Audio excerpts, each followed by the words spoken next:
ஒரு எழுத்தாளர் இந்த உலகத்தையே ஆழமாக பாதித்த ஒரு இனத்தின் வரலாற்றை சொல்வதற்கு, ஒரு கதையை சொல்வதற்கு, உண்மையை சொல்வதற்கு 12 ஆண்டுகள் எடுத்துக்கொண்டார். அவர் பெயர் அலெக்ஸ் ஹேலி. அவர் எழுதிய புத்தகம் ரூட்ஸ், தமிழில் வேர்கள். அந்த பயணத்தையும் அந்த உண்மையையும் உணர்வையும் உங்களுடன் பகிர்ந்து கொள்ள விரும்புகிறேன். அலெக்ஸ் ஹேலி தனது சிறு வயதில் தனது ஆப்பிரிக்க மூதாதையான குண்டா கிண்டே வரலாற்றை கேட்டு வளர்ந்தவர். அவர் ஆப்பிரிக்காவிலிருந்து அடிமையாக கடத்தி கொண்டு வரப்பட்டவர் என்பது மட்டுமே அவரது சிறு வயதில் அவர் தெரிந்து கொண்டது. அலெக்ஸ் ஹேலி கிட்டத்தட்ட 22 ஆண்டுகள் அமெரிக்க கடற்படையில் வேலை பார்க்கிறார். அவர் தனது பயணத்துக்கு இடையிலேயே எழுதவும் துவங்குகிறார். இதுதான் அவருடைய ஒரு எழுத்து திறனுக்கான தொடக்கமாக அமைந்தது. 1965களில் த ஆட்டோபயோகிராஃபி ஆஃப் மால்கம் எக்ஸ் என்ற ஒரு நூலை எழுதுகிறார். இந்த நூல் உலகளவில் ஒரு மிகப்பெரிய வரவேற்பை பெறுகிறது. தன்னுடைய சிறு வயது தேடலான தனது மூதாதையரான குண்டா கிண்டே அவரது வழிவந்த அந்த மரபுகளை ஆராயத் தொடங்குகிறார். குண்டா கிண்டே என்ற ஒரு சொல் மட்டும்தான் அவருக்கு தெரிந்தது. ஆனால் அவர் எங்கிருந்து வந்தார், எவ்வாறு அடிமையாக மாற்றப்பட்டார் என்று தனது தேடலை தொடங்கிய அலெக்ஸ் ஹேலி 3 கண்டங்களில் பயணம் செய்கிறார். அமெரிக்கா முழுவதிலுமே உள்ள நூலகங்களுக்கு அவர் செல்கின்றார். அங்குள்ள ஆவணக்கூடங்களுக்கு சென்று நிறைய ஆதாரங்களை அவர் திரட்டுகிறார். இங்கிலாந்துக்கு செல்கின்றார். அங்குள்ள அடிமை வர்த்தக பதிவேடுகளையுமே அவர் பார்வையிடுகிறார். அவர் தனது மூதாதையின் பூர்வீகமான மேற்கு ஆப்பிரிக்காவில் உள்ள கேம்பியா என்ற நாட்டிற்கு செல்கின்றார். அங்குள்ள ஜிஃப்யூர் கிராமம் வரையுமே அவர் பயணம் செல்கின்றார். அடிமை வர்த்தக கப்பல் பதிவேடுகளை பார்வையிடுகிறார். அடிமைகளை பரிமாற்றம் செய்த அந்த வங்கி பதிவுகளையுமே பார்வையிடுகிறார். மாண்டிங்கா மொழி பேசக்கூடிய மனிதர்கள், மரபு கதை சொல்லிகள் எனப்படக்கூடிய மனிதர்கள், குல மரபு பாடல்கள், இவை எல்லாவற்றையுமே அலெக்ஸ் ஹேலி 12 ஆண்டுகள் தொடர்ந்து ஆராய்கின்றார். அமெரிக்காவில் அடிமைத்தனம் எப்படி ஒரு குடும்பத்தின் வரலாற்றையே மாற்றியது என்பதையுமே இந்த புத்தகத்தில் அலெக்ஸ் ஹேலி மிகச் சிறப்பாக வெளிக்காட்டியுள்ளார். ஹேலி தனது 12 ஆண்டுகளோட நெடிய தேடலில் முடிவில் 1976களில் வேர்கள் என்ற இந்த புத்தகத்தை வெளியிடுகிறார். 6 மாதங்களில் இந்த புத்தகம் 10 லட்சம் பதிப்புகள் விற்கப்படுகிறது. 10 மொழிகளில் வேர்கள் புத்தகம் மொழிபெயர்க்கப்படுது. வேர்கள் புத்தகம் ஏற்படுத்திய ஒரு தாக்கம் பள்ளி கல்லூரிகளில் கட்டாயமான ஒரு வாசிப்பு நூலாக மாற்றப்படுது. அமெரிக்காவில் பல கருப்பினத்தவர்கள் தங்களது அடையாளத்தை தேட தொடங்குகிறாங்க. ஆப்பிரிக்க இனத்தவர்கள் இந்த புத்தகத்தை தங்களது ஒரு புனித நூலாக கருதும் அளவுக்கு மிகுந்த முக்கியத்துவம் பெற்றதாக வேர்கள் நூல்கள் மாற்றம் பெறுது. இறுதியாக அலெக்ஸ் ஹேலி தனது மூதாதை குண்டா ஒரு ஆப்பிரிக்க இனத்தவர் என்பதும், அவர் ஒரு மாண்டிங்கா மொழி பேசக்கூடியவர் என்றும், ஒரு தூய இஸ்லாமிய பண்பாட்டில் வளர்ந்த ஒரு சிறந்த மனிதர் என்றும், வெள்ளையர்களால் அடிமையாக பிடித்து செல்லப்பட்டு அமெரிக்காவில் உள்ள வெர்ஜீனியாவிற்கு நாடு கடத்தப்பட்டவர் என்பதும், அவரது 7வது தலைமுறை தான் தாம் என்ற உண்மையை இந்த வேர்கள் மூலமாக இந்த உலகிற்கு சொல்லியுள்ளார். 1750ஆம் ஆண்டில் மேற்கு ஆப்பிரிக்காவில் காம்பியா நாட்டில் ஜிஃப்யூர் என்ற ஒரு கிராமத்தில் ஒமோரோ பிண்டோ இந்த தம்பதிக்கு ஒரு ஆண் குழந்தை பிறக்குது. அந்த குழந்தைக்கு அவங்க குண்டா கிண்டே என ஒரு பெயர் சூட்டுறாங்க. இயற்கையான தனது கிராமத்து சூழலில் வளரக்கூடிய குண்டா கிண்டே ஒரு மாண்டிங்கா இளைஞன் மட்டுமல்ல, அவர் ஒரு இஸ்லாமிய மரபுகளோடு வளர்கிறார். அவர் இயற்கை வளங்களை நேசிக்கிறாரு, தன்னுடைய மரபுகளை நேசிக்கிறாரு, தன்னுடைய கிராமத்தை, தன்னுடைய மூத்தவர்களை மதித்து அவர் வாழ்க்கை நடத்துகிறாரு. அவர் தனக்கான ஒரு முரசு செய்ய மரம் தேர்வு செய்ய காட்டுக்குள்ளே போகிறப்ப தன்னுடைய 17வது வயதில் வெள்ளையர்கள் மற்றும் ஆப்பிரிக்க கைக்கூலிகளால் சிறைப்பிடிக்கப்படுறார். 1766, 67ஆம் ஆண்டுகள் அப்போ அடிமை வணிகம் மிக மிக தீவிரமாக இருந்த ஒரு காலகட்டம். அந்த காலகட்டத்தில் வெள்ளையர்கள்ட்ட பிடிபட்ட குண்டா கிண்டே லார்டு லிகோனியர் என்ற ஒரு அடிமைகள் கப்பலில் 144 அடிமைகளோட அவர் ஒரு அடிமையாக சேர்க்கப்படுகிறார்.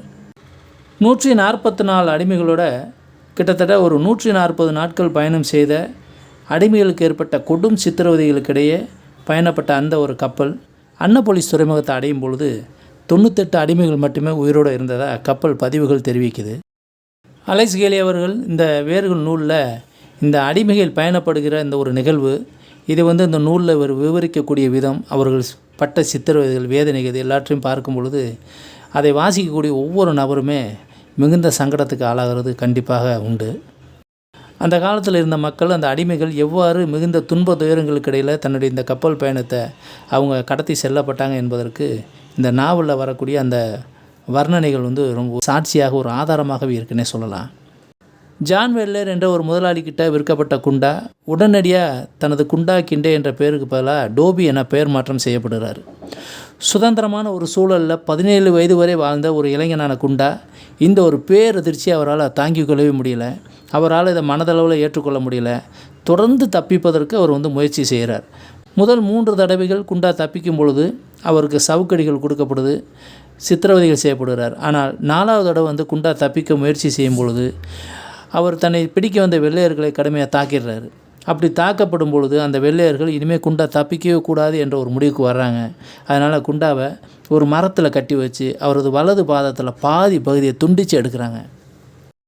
அலைஸ் கேலியோட இந்த வேர்கள் நூலில் இந்த ஒரு பகுதி, குண்டா கிண்டே பாதம் துண்டிக்கப்படுகிற இந்த ஒரு பகுதி, சுதந்திரமான ஒரு காற்றை சுவாசித்து வாழ்ந்த ஒரு இளைஞன் தன்னுடைய சுதந்திரம் பறிபோகும்போது அதை எப்படியாவது மீட்டுக்கொள்ளணும், தான் எப்படியாவது தப்பிச்சு தனது நாட்டுக்கு போகணும் அப்படின்னு நினைக்கக்கூடிய ஒரு மனிதன் இப்படிப்பட்ட ஒரு கொடுமையான ஒரு துன்புறுத்தலுக்கு ஆளாகி தன்னுடைய பாதத்தை இழக்கக்கூடிய ஒரு சூழல் வரக்கூடிய ஒரு சூழலில் அவன் அனுபவிக்கக்கூடிய அந்த வேதனையை அலைஸ் கேலி இந்த புத்தகத்தில் ஒரு வாக்கியமாக சொல்லியிருக்கிறாரு. மனிதன் மனிதனாக வாழ அவனுக்கு மகன்கள் பிறக்க வேண்டும். நிராதரவான ஒரு மனிதனின் அவலக்குரலை அலைஸ் கேலி இந்த புத்தகத்தில் இந்த வாக்கியத்தின் வழியாக வெளிப்படுத்துகிறாரு. தன்னுடைய தாயகத்தோட தொடர்பு துண்டித்து மிகுந்த மனச்சோர்வோட தன்னுடைய பாதமும் துண்டிக்கப்பட்ட நிலையில் குண்டா இனி தாம தப்பிக்க வழியே இல்லை என்கிற ஒரு நிலையில் சோர்ந்து போகிறான். அப்படிப்பட்ட ஒரு சூழ்நிலையில் தான் பெல் என்ற ஒரு கருப்பின பெண்ணை நீண்ட காலத்துக்கு பிறகு குண்டா திருமணம் செய்கிறான். இந்த இருவருக்குமே கிசி என்ற ஒரு பெண் குழந்தை பிறக்குது. குண்டா தனது பெண் குழந்தைக்கு தனது ஆப்பிரிக்க வாழ்வை, தனது தாயகத்தை தொடர்ந்து சொல்லி கொடுத்துக்கிட்டே இருக்கிறாரு. தனது தாயகத்தில் உச்சரிக்கக்கூடிய அந்த வார்த்தைகளை தன்னுடைய குழந்தைக்கு வந்து குண்டா தொடர்ந்து சொல்லி கொடுத்துக்கிட்டே இருக்கிறாரு. காலங்கள் கடந்து போகுது. கிஸ்ஸி அதே பண்ணையில் வளர்ந்து ஒரு பெரிய பெண்ணாக வளர்ந்துடுறா. அப்பொழுது அந்த பண்ணையில் வேலை பார்க்கக்கூடிய அந்த நோவா என்ற ஒரு பையன் வந்து அவன் தப்பிச்சு போகணும் அப்படின்னு விரும்புகிறான். அவனுக்கு கிஸ்ஸி உதவி பண்ணுறான். ஒரு பயண அனுமதி சீட்டை தன்னுடைய முதலாளி வேலர் எழுதி கொடுத்த மாதிரி எழுதி கொடுத்து அவன் தப்பி போவதற்கு உதவி செய்கிறான். இதை வந்து வேலர் கண்டுபிடிச்சிடுறாரு. அந்த நோவா என்ற அந்த பையனுமே அவங்க வந்து பிடிச்சிடுறாங்க. நோவா என்ற பையன் வந்து தப்பிச்சு போகிறதுக்கு காரணம் கிஸ்ஸி தான் என்கிறது வந்து அவங்க கண்டுபிடிச்சிடுறாங்க. உடனே அவங்க கிஸ்ஸியை வேறு ஒரு பண்ணையில் அடிமையாக வித்துடுறாங்க. குண்டாவுக்கு தன்னுடைய வாழ்க்கையே தன்னுடைய மகள் தான் அப்படிங்கிற ஒரு சூழ்நிலையில் தன்னுடைய மகள் வந்து அப்பா என்னை காப்பாற்றுங்க அப்படின்னு சொல்லிட்டு கதறும்பொழுது குண்டாவாலையும் அவனுடைய மனைவி பெல்லுனாலையும் ஒன்றுமே செய்ய முடியல. அலைஸ் கேலி இந்த புத்தகத்தில் கிஸ்ஸி வந்து இன்னொரு பண்ணையில் வந்து விற்பனை செய்யப்படுகிறத, அதுக்கு வந்து குண்டாவும் பெல்லும் வந்து எதிர்ப்பு தெரிவிக்கிறத, எப்படியாவது தன்னுடைய மகளை வந்து காப்பாற்றணும் அப்படின்னு அவங்க போராடுவதை மிகுந்த ஒரு உணர்ச்சிகரமான ஒரு வர்ணனைகளாக அந்த புத்தகத்தில் விளக்கியிருக்கிறாரு. குண்டாவும் பெல்லும் இந்த புத்தகத்தோட பக்கங்கள்லேருந்து அதன் பிறகு மறைஞ்சே போயிடுறாங்க. நம்மளுக்குமே வந்து ஒரு மிகுந்த வேதனை. ஒருவேளை குண்டாவை வந்து கிஸ்ஸி சந்தித்தாலா, அவங்களுடைய அந்த ஒரு சந்திப்பு நிகழ்ந்தாதா என்று நம்மளுக்குமே ஒரு அறிவதற்கு ஒரு ஆவலாகத்தான் இருக்கிறது. அந்த காலத்தில் ஒரு இடத்துல அடிமையாக விற்கப்பட்டு இன்னொரு இடத்துக்கு செல்லக்கூடிய நபர்கள் யாருமே ஒருவரை சந்தித்து கொள்வது என்பது தான் ஒரு உண்மையான ஒரு விஷயம். குண்டாவுடைய வாழ்க்கை, பெல்லுனுடைய வாழ்க்கை இந்த இடத்துல இந்த புத்தகத்தில் இந்த பக்கங்களோடய முடிஞ்சு போகுது. இது பார்க்கக்கூடிய படிக்கக்கூடிய நம்மளுக்கு வந்து மனசு கனத்து போகிற ஒரு சம்பவமாக இருக்குது. அடிமையாக இன்னொரு பண்ணைக்கு விற்கப்பட்ட கிஸ்ஸி அங்கே இருக்கக்கூடிய டாம் லியோ என்ற ஒரு முதலாளியினால் பலவந்தமாக கற்பழிக்கப்படுறா. அதன் விளைவாக கிஸ்ஸிக்கு வந்து ஜார்ஜ் என்ற ஒரு ஆண் குழந்தை பிறக்குது. இந்த டாம் லியோ சேவல்களை பராமரிக்கக்கூடிய ஒரு நபர். அந்த சேவல்களை, சண்டை சேவல்களை பராமரித்து அதை போட்டி நடக்கக்கூடிய அந்த இடங்களுக்கு கொண்டு சென்று தன்னுடைய சேவல்களை போட்டியிட வைத்து அதன் மூலம் வருமானம் பார்க்கக்கூடிய ஒரு நபராக இருக்கிறாரு. அந்த பண்ணையிலேயே பிறந்து வளர்ந்த ஜார்ஜ் அந்த சேவல்களை பராமரிக்க கற்றுக்கிறான், சேவல்களுக்கு பயிற்சி கொடுக்க கற்றுக்கிறான். அந்த சேவல்களை கொண்டு சென்று தானுமே ஒரு போட்டியில் கலந்து கொண்டு வெற்றி பெறுவதற்குமே அவன் வந்து கற்றுக்கிறான். ஜார்ஜ் பெரிய ஆளாக வளர்ந்த பின்னாடி திருமணம் செஞ்சுக்கிறான். அவனுக்கு பிறக்கக்கூடிய மகன்களில் டாம், அவன் வந்து ஒரு சிறப்பான ஒரு பட்டறை தொழிலாளியாக உருமாறுறான். அந்த காலத்தில் அமெரிக்காவில் ஒரு பட்டறை தொழில் செய்யக்கூடிய ஒரு தொழிலாளிக்கு ஒரு மிகப்பெரிய வரவேற்பு இருக்கிறத இந்த புத்தகத்தினூடாகவே நம்ம பார்க்குறோம். டாம் லியோ சேவல் சண்டை போட்டியில் ஒரு மிகப்பெரிய நட்டத்தை எதிர்கொள்கிறார். அப்போ அந்த நட்டத்தை அவரால் ஈடுகொள்ள முடியாதனால அவர் வந்து ஜார்ஜை வந்து இங்கிலாண்டில் இருக்கக்கூடிய ஒரு முதலாளிக்கு சேவல் பயிற்சி கொடுப்பதற்காக அனுப்பி வச்சுறாரு. அவனுடைய குடும்பத்தையுமே வேறு ஒரு பண்ணைக்கு விற்று விடுகிறார். இப்படிப்பட்ட ஒரு சூழலில் அந்த குடும்பமே வந்து பிரிஞ்சிருது. அதன் பிறகான காலகட்டங்களில் டாம் தன்னுடைய தொழிலை மிகவும் சிறப்பாக ஒரு விரிவாக்கம் செய்கிறாரு.